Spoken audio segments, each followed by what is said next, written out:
हर हर महादेव साथियों, ये आपका जेपी सर आप सभी के उज्जवल भविष्य की कामना करता है।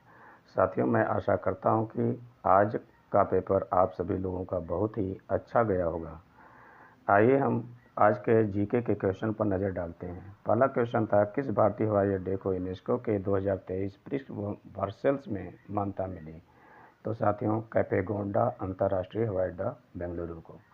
कौन सा अंतर्राष्ट्रीय समझौते ओजोन परत के क्षरण के लिए जिम्मेदार अनेक पदार्थों के उत्पादन को चरणबद्ध तरीके से करके ओजोन परत का संरक्षण पर केंद्रित है? तो मॉन्ट्रियल प्रोटोकॉल। कौन सा? Montreal protocol.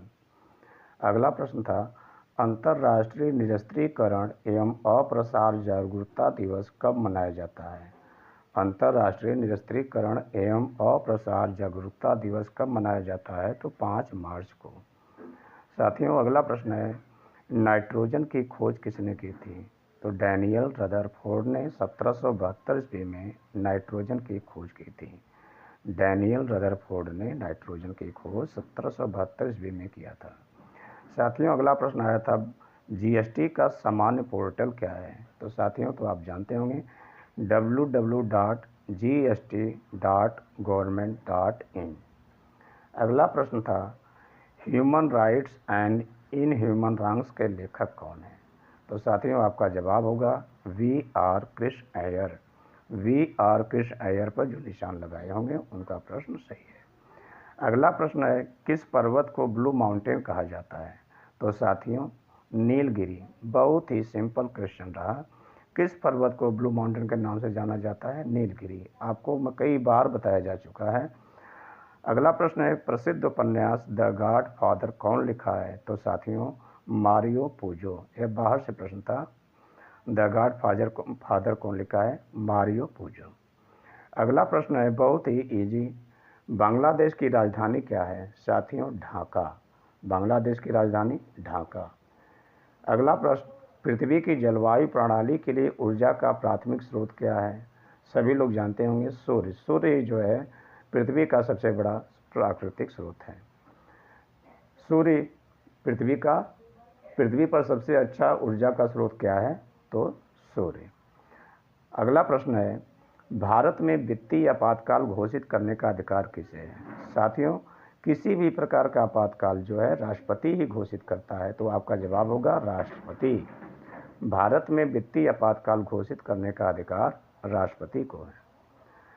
नेक्स्ट क्वेश्चन है, डब्ल्यूटीओ के वर्तमान महानिदेशक हैं? डब्ल्यूटीओ का मतलब होता है वर्ल्ड ट्रेड ऑर्गेनाइजेशन। नोजी ओकानियो हिला। अगला प्रश्न है, PAN पैन का पूर्ण रूप क्या होता है? तो साथियों, बहुत ही सिंपल है, परमानेंट अकाउंट नंबर। PAN का फुल फॉर्म होता है परमानेंट अकाउंट नंबर। अगला प्रश्न है, द क्रॉनिकल्स ऑफ नार्निया श्रृंखल किसके द्वारा लिखी गई है? तो C.S. लुइस द्वारा। बहुत ही पॉपुलर पत्रिका रही है। साथियों, हमारा अगला प्रश्न है, भारतीय तकनीकी और आर्थिक सहयोग कार्यक्रम का उद्देश्य क्या है? तो साथियों, भारतीय तकनीकी और आर्थिक सहयोग का उद्देश्य है तकनीकी सहायता एवं प्रशिक्षण प्रदान करना। भारतीय संविधान का अनुच्छेद 352 मुख्य रूप से किससे संबंधित है? तो साथियों, भारतीय संविधान का 352 अनुच्छेद राष्ट्रीय आपातकाल की उद्घोषणा से संबंधित है। 352 राष्ट्रीय आपातकाल की उद्घोषणा से संबंधित है। अगला प्रश्न है, महिलाओं और SC/ST समुदायों में उद्यमिता को बढ़ावा देने के लिए भारत सरकार ने कौन सा कार्यक्रम शुरू किया गया था? तो आपका जवाब होगा स्टैंड अप इंडिया। किस भारतीय योजना का उद्देश्य असंगठित क्षेत्र के श्रमिकों को 60 वर्ष की आयु के बाद न्यूनतम 3,000 रुपया प्रतिमाह पेंशन प्रदान करना है? तो साथियों, इसका नाम है प्रधानमंत्री श्रम योगी मानधन योजना। अगला प्रश्न है, मेगा शहर वे शहर हैं जिनकी जनसंख्या होती है 10 मिलियन से अधिक। जिन शहरों की संख्या 10 मिलियन से अधिक होती है उसे मेगा शहर के नाम से जाना जाता है। अगला प्रश्न है, मोस्ट इम्पॉर्टेंट क्वेश्चन था, बहुत ही कई बार आपको बताया गया है कि विश्व कला दिवस कब मनाया जाता है? तो 15 अप्रैल को। और विश्व कला भवन कहाँ है? वाराणसी में। तो विश्व कला दिवस कब मनाया जाता है? 15 अप्रैल को। अगला प्रश्न है, दिल्ली का पहला सुल्तान कौन था? तो साथियों आपका जवाब होगा कुतुबुद्दीन ऐबक। अगला प्रश्न है, किस संस्था ने रेत और धूल, तूफान, कृषि में शमन, अनुकूलन नीति और जोखिम प्रबंधन उपायों के लिए एक गाइड शीर्षक से रिपोर्ट जारी किया है? तो FAO, फूड एग्रीकल्चरल ऑर्गेनाइजेशन। अगला प्रश्न है, पृथ्वी के प्रथम सुपर कॉन्टिनेंट बड़े महाद्वीप का क्या नाम है? क्या प्रश्न है, पृथ्वी के प्रथम सुपर कॉन्टिनेंट बड़े महाद्वीप का क्या नाम है? तो पैंजिया, इसे पैंजिया के नाम से जाना जाता है। व्यापार घाटे से क्या अभिप्राय है? तो साथियों व्यापार घाटे से अभिप्राय है जब किसी देश के आयात उसके निर्यात से अधिक हो जाते हैं तो उसे व्यापार घाटा कहा जाता है। अगला प्रश्न है, कौन सा संगठन विश्व के सबसे गरीब विकासशील देशों को ऋण और अनुदान प्रदान करता है? कौन सा संगठन विश्व के सबसे गरीब और विकासशील देश को जो है ऋण और अनुदान प्रदान करता है? तो साथियों आपका जवाब होगा विश्व बैंक।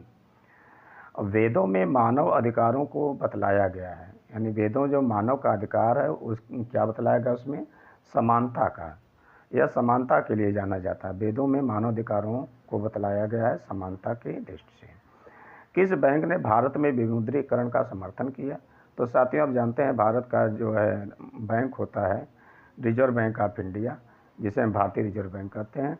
यह जो है विमुद्रीकरण का समर्थन करता है। किस बैंक ने भारत में विमुद्रीकरण का समर्थन किया? तो भारतीय रिजर्व बैंक ने। उत्तर प्रदेश में कुश्ती के पारंपरिक रूप का नाम बताइए? तो आप सभी लोग जानते होंगे, बहुत ही आसान क्वेश्चन, जिसे हम कुश्ती या पहलवानी कहते हैं। हमारा अगला प्रश्न है, किस साइबर अपराध में संवेदनशील जानकारी का खुलासा करने के लिए व्यक्तियों को धोखा देना शामिल है? तो आपका जवाब होगा फिशिंग। बहुत ही लोकप्रिय क्वेश्चन है, डीएनए की संरचना किसके द्वारा खोजी गई थी? तो डीएनए की संरचना की खोज जेम्स वाटसन और फ्रांसिस क्रिक ने किया था। जेम्स वाटसन और फ्रांसिस क्रिक द्वारा डीएनए की संरचना की खोज की गई थी। अगला प्रश्न है, साहित्य में नोबेल प्राप्त करने वाले पहले भारतीय कौन हैं? आप जानते हैं रविन्द्रनाथ टैगोर, जो राष्ट्रगान लिखे थे भारत के जनगण मन अधिनायक। इन्हें सर्वप्रथम भारत में 1913 में रविन्द्रनाथ टैगोर साहित्य का पुरस्कार प्राप्त हुआ था। अगला प्रश्न है, जर्मनी की राजधानी क्या है? तो साथियों जर्मनी की राजधानी मैड्रिड है। जर्मनी की राजधानी कहाँ है? मैड्रिड। जर्मनी की राजधानी मैड्रिड। साथियों जय हिंद, जय भारत।